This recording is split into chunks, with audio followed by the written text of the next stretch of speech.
ఈరోజు ఉదయం సుమారు 8:30 గంటల ప్రాంతంలో government hospital Nalgonda incharge superintendent doctor L Lachhu గారిని మేము ఈరోజు 3 లక్షలు లంచం తీసుకుంటుంటే రెడ్ హ్యాండ్గా పట్టుకోవడం జరిగింది.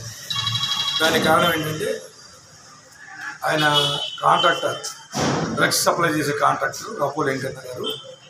ఆయన లాస్ట్ టైము ఆయన టెండర్లో పార్టిసిపేట్ చేసి టెండర్ వచ్చేదానికి ద్వారా డ్రగ్స్ సప్లై చేస్తున్నారు. కానీ నాన్ టెండర్ కొన్ని డ్రగ్స్ సప్లై చేసే కార్యక్రమంలో నాన్ టెండర్ టెండర్ లేదు కాబట్టి లంచం డబ్బులు డిమాండ్ చేయడం. దాంట్లో కొంత డబ్బు అంతకుముందు ముట్ట చెప్పాడు. ఈరోజు 3 lakhs ఆయనకి ఇస్తుండగా ఆయన ఇంట్లో మేము రెడ్ హ్యాండ్గా పట్టుకోవడం జరిగింది. క్యాష్ కూడా రికవర్ చేసినాం, కరెంట్ టెస్ట్ చేసినాం, ప్రూవ్ అయింది. కాబట్టి అకార్డింగ్ టు ఇప్పుడు ఇచ్చిన కంప్లైంట్ ప్రకారం పూర్తి వివరాలు సేకరించి రికార్డ్స్ పరిశీలించి ఆయన క్యాష్ పరిశీలించి తీసుకోవడం జరిగింది.